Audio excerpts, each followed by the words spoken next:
You unlock this benefit with the key of Patreon. Beyond is another dimension. A dimension of thought. A dimension of speculation. A dimension of mind. You're moving into a land of both waffle and substance. Of things and ideas. You've just crossed into the podcast zone. Ladies and gentlemen, welcome back to It's a Wonderful Life. Welcome back to Stories Out of Time and Space, trekking through the Twilight Zone. We're going to be hitting on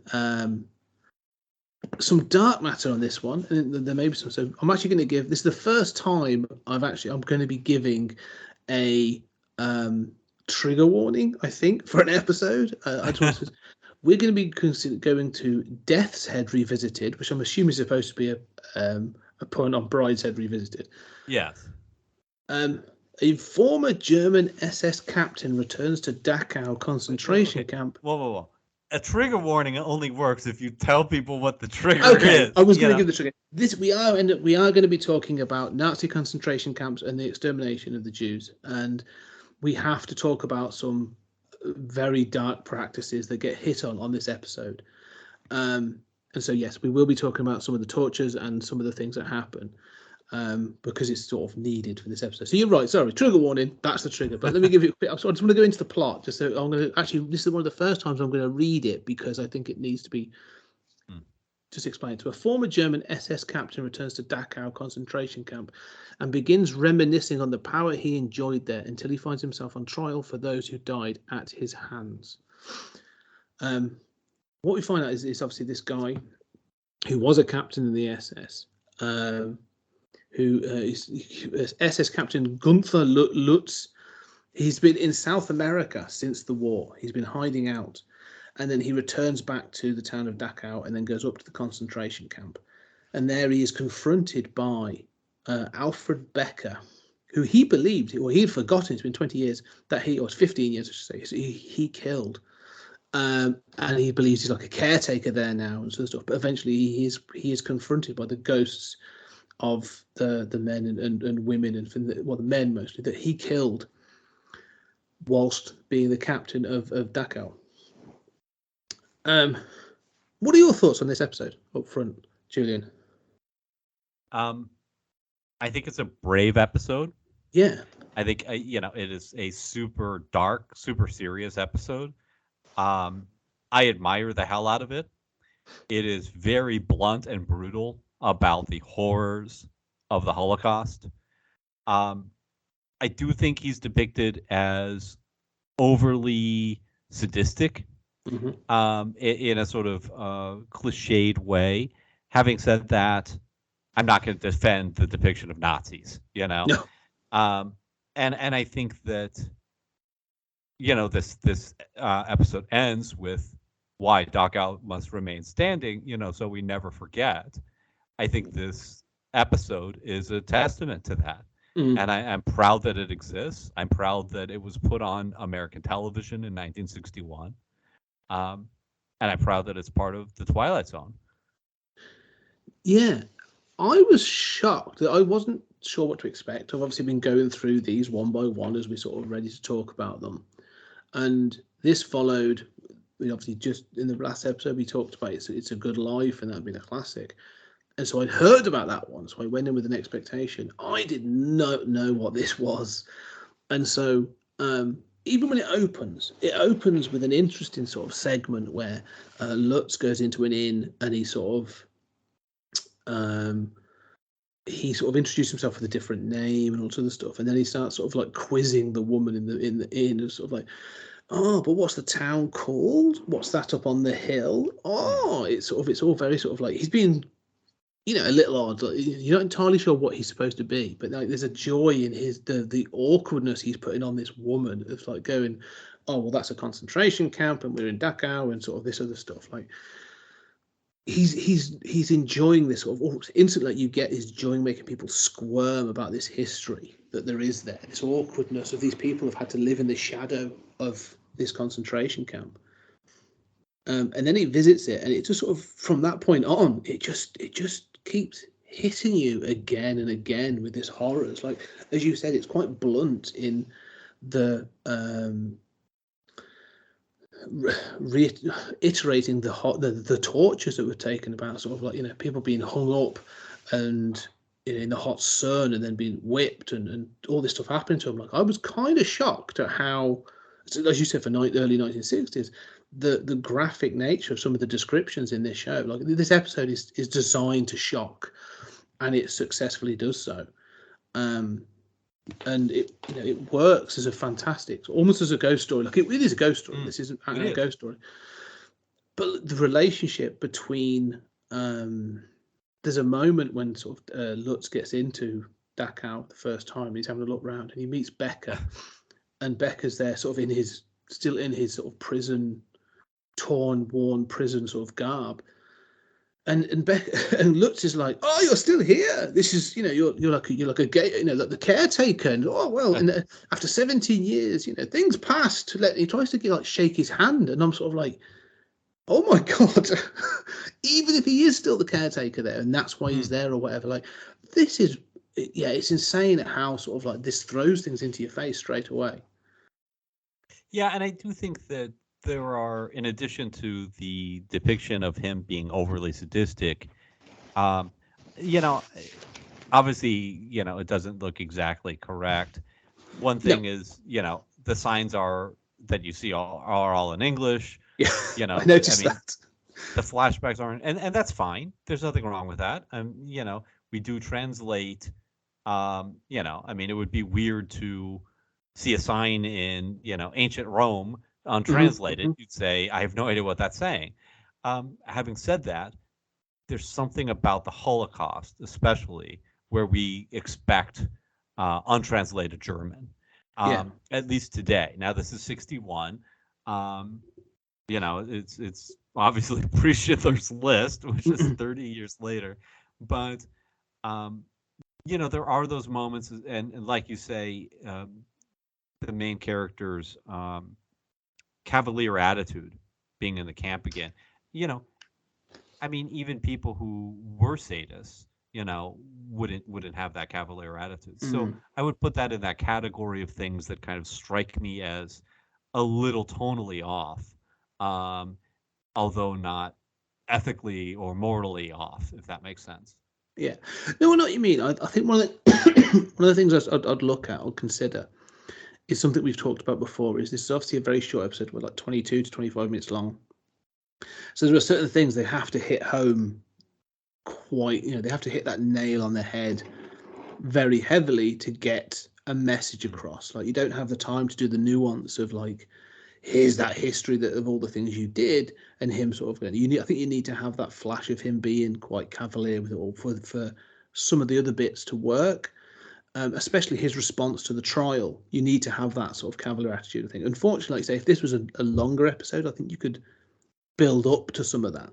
But unfortunately, I think because of the time constraint, I don't think they have that. But yeah, they do have some interesting conversations straight away. There's a true eeriness to this episode. I think the way it's shot is very, very good. The noise of the wind that's sort of echoed through the sort of the moans and weeping of noise in the background is incredibly eerie and well done. It does it sort of it's an episode that they, like you say, it's a very serious episode. Like, there's no, but they not only is it a serious episode, like, they've considered the elements of this episode. Like, again, there's no campy elements. There's no sort of they've got beats they're trying to hit, and they want to hit you with them quite hard. And but the way they do it never. I don't think it failed particularly. Like, there's the noising. I think it's very good. He jumps into when his defense is, I was following orders. I was doing the same as everybody else. Like, it rolls out those Nuremberg kind of alibis and justifications, and sort of, it's hitting nails on the head, but it's doing it in a way and in a tone that is definitely working for me. Yeah, I agree, and I do like that. I do like, obviously, the Nazi saying, he says, like, why can't you let these little mistakes of the past, Yeah. This sort of like terrible things happen in war. What are you talking? Of course, this was not an act of war. I mean, this was an act of genocide. that hurt the war effort. It was not something there was great sacrifice to the war effort because it was so important to murder millions of Jews and gypsies and gays. So I do like all of that. I do have to point out that the Eichmann trial was going on at the time. And I found that really clear watching this. I found myself as a huge fan of Hannah Arendt's Eichmann in Jerusalem, her reporting on the Eichmann trial, that the fact that they put him on trial then evokes all of these questions of like, how do you understand the victims putting the perpetrator on trial? That's not a fair trial. No. Not according to our system. I mean, there's no defense. You can't make a defense because I remember you killing me, right? Yeah. Like, this is not, by definition, a fair trial. And that was part of the discussion in Arendt's work. How do we understand a state that was created out of this collective trauma, putting somebody on trial? Is that the proper venue? Yeah, and I think it's an interesting thing as well. You're right, because that's what this episode does. Like, you know, he's under trial for like I say, from his victims. But I think one of the things this is trying to make very clear is there is no defense. You know, this is one of the things I think this episode is really sort of trying to hammer, or that's what its politics is. There is no defense. This was a absolute tragedy. There is no defense. It doesn't want to get into. I mean, this is 15 years. Remember, this is still 15 years after, or maybe a bit longer, maybe 17 years really after the liberation of a lot of these camps. So it's still a lot more raw and, you know, impactful than I'd say it is now, which is, you know, 70 odd years later. Now, I know I'm not, but I'd say that what I would say is if we were to do a show now, you would have, I think they would introduce a character like, you know, they recently on Netflix did All Quiet on the Western Front again. You know, we've moved past this idea of even in the First World War that all Germans were bad. It's like, well, there's people in the trenches, there's people that would suffer on these things. So they have to use the captain of the camp because that's who was at the top. But like, would it be more interesting if the person doing the revisiting was a grunt, like a private, someone who was actually more at the bottom of the ladder and was actually actually, I had no choice. Like, I was one step away from some of you at times, you know, sort of. I don't know. Would that be more interesting these days? And that gets to the Eichmann thing, because Eichmann said, I was a paper pusher. I didn't kill anyone. You know, I scheduled trains. You know, I mean, I pushed, I said I worked in an office, right? You know, how was I? Yes, in that office, coordinated train schedules for people who I knew were being murdered.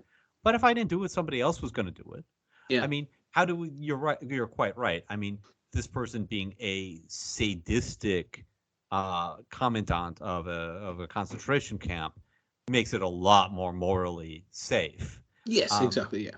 Although I do have to say that I don't know in 1961 that it was closer and a lot more raw. I think if anything, the Holocaust is in some ways more raw today. It's considered more sacred today. You know, Holocaust humor, for example, is not acceptable in insane people. That was not always the case even in my lifetime. You know, even in the 1980s, certainly in the 1970s. I mean, popular comics made those kinds of jokes. And I think that, you know, I mean, if you remember, I mean, it wasn't until the 70s that we established this sort of like American-Israeli, you know, loyalty that is so bizarre in terms of two nations around the world. So, you know, I'm not sure that, you know, while Eichmann was in the headlines, I suspect that if anything, there were more people in 1961 saying, you know, yes, that was part of that last war. We need to move on. You know, we move on after every war. That's a good point. I kind of feel like the specialness the unique horrors of the Holocaust that we cemented at Nuremberg and hope every child is aware of were not necessarily as sacred in 61 as today. My suspicion. No, it's a very good point. You know, sometimes I think you're right. Being closer to it actually blinds you to it a little bit more, or sort of you want to move past it because you don't. You know, you've almost had it in your lifetime that you want to move past it. So you're probably very, very right, which is probably why this episode hits you and I even harder than it may have done in 61.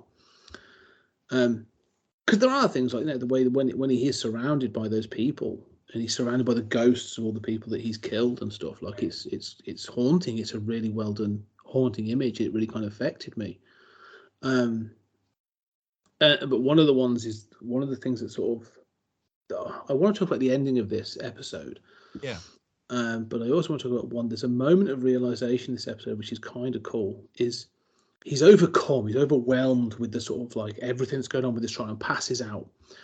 And then he wakes up and he's like, I had such a bad dream. Like I had a weird old dream. And then he sort of confronts Becca and he goes to kill Becca. And that's when he goes to strangle him. And he's like, it's almost like a moment of deja vu for him. He's like, oh, I did this before. Like I did kill you. And I love that when the horror sort of finally dawns on him that wasn't a dream and this is all real and it's this thing of sort of like, oh my God. And then he is taken. He's obviously tries to escape and he can't escape. And then he is forced through supernatural means to suffer the indignities and the pain of everybody that went through everything in that camp. And it's, you know, he's suffering all the sort of like being burnt and being tortured and all this other stuff. It's really, you know, quite a moment to watch. I don't know, what were your thoughts on that? Yeah, I have mixed views on both of those scenes. I'm kind of not convinced that he would remember Becker's name and not remember having killed him. On the other hand, you know, it sort of needs that for narrative purposes. I mean, I'm willing to forgive it. I don't think it really makes sense. The same way it doesn't make sense that the commandant of a camp would come back from Latin America to visit good old Dachau, where the good old days, you know. I mean, it's, you know, a little over the top. He gives a line though, doesn't he, Reese? So return to the fatherland to see if people had sort of come to their senses and forgive it. Yeah. And so I thought that was interesting. Right. And I think that's interesting, but obviously that was not a thing that really happened, right?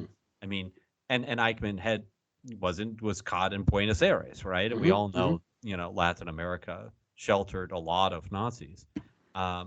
If they weren't rocket scientists, you know, in which case America took care of that. But yeah, so I mean, I kind of am a little annoyed by that, not remembering Becker and then remembering it. But I'm willing to forgive it.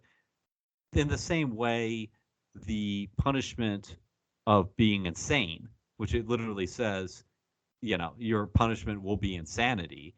But then it's not really insanity. It's like experiencing, you know, these tortures and executions.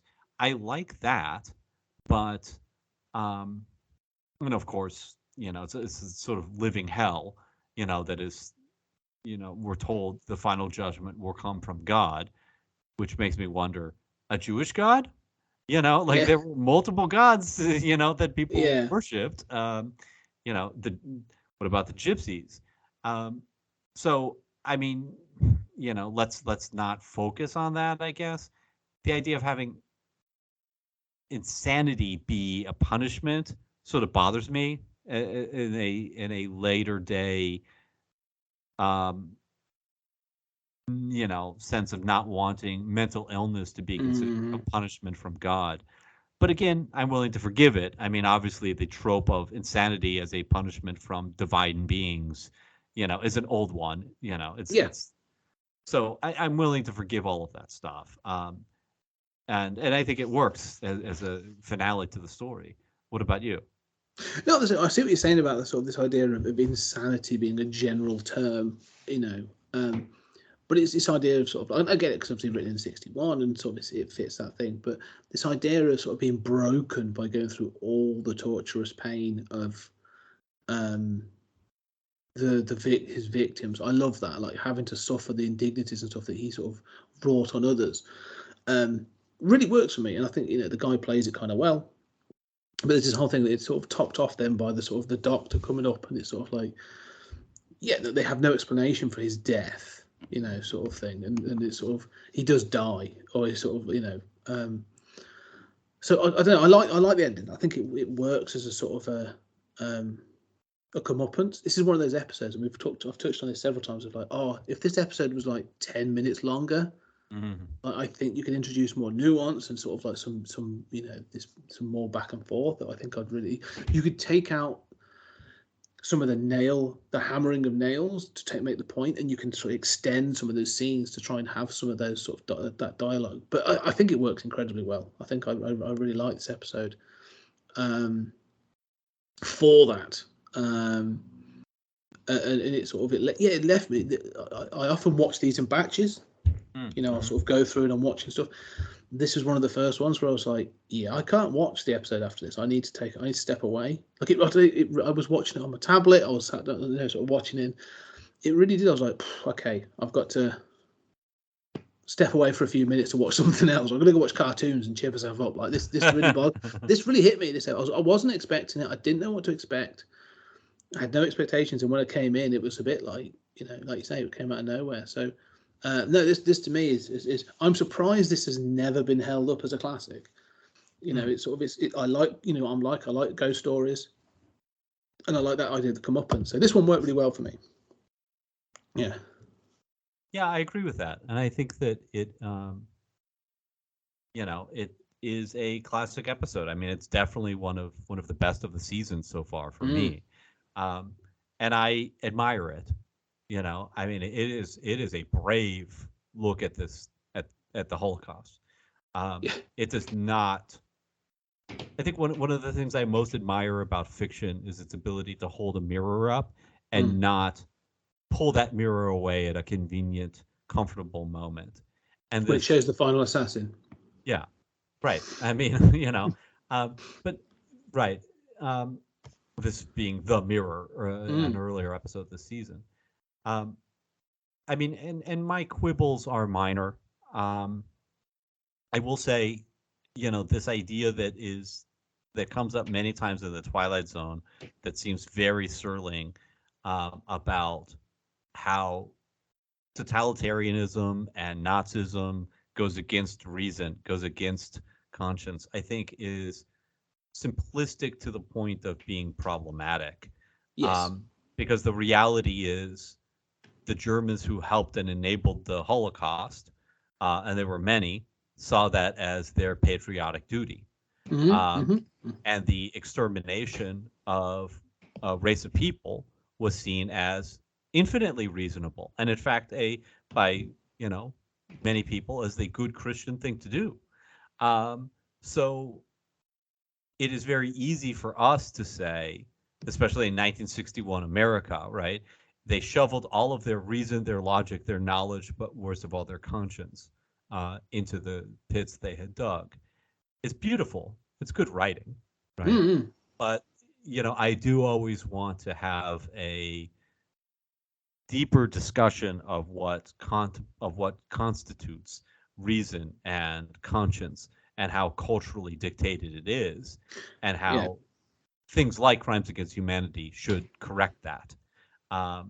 But we all know they don't always, and both of our countries have some rah-rah jingoism that is willing to not see people as human.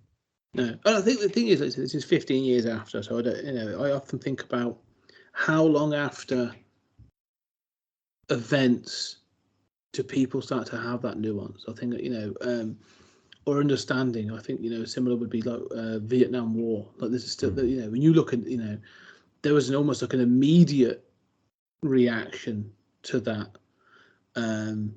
Think of films from the 70s, sort of Full Metal Jacket and Apocalypse Now, Platoon, coming into the 80s. and it's been sort of like, you know, and you get later on that you go, actually, there's a whole, you know, yes, it was horrific and there's other stuff, but you start to still look at wider things. And I think the same since between, you know, the release of this episode and now, we've had a lot more nuanced media that has explored this in both book form and on you know, in movies. Like you mentioned, like Schindler's List, but there's also like even like simple ones like the Boy in the Striped Pajamas. You know, these stories that are sort of like, you know, that have examined this and this sort of duality, or the sort of the, you know, the dichotomy of this horrificness, but again, you know, but the humanity that seemed to exist in some of these people, as well, is you know, is there to be discussed. But I still think this episode was a fantastic sort of gut punch in many ways. I agree. Yeah. So anyway, ladies and gentlemen, what did you think of Death's Head Revisited? Actually, I will say as a final thing, for an episode that is so serious and is such effective, to have a pun title felt a little weird. But I feel the same way. That's just a final sort of comment. I'm not sure what they'd call it. But yes. Anyway, ladies and gentlemen, thank you very much. I hope if you think the same, or how did this affect you? Did it affect you? And what do you think of what you know, Julian and I said? Get in contact. Let us know. But hopefully, you know, thank you for your support and your listening, and we shall see you on the next episode.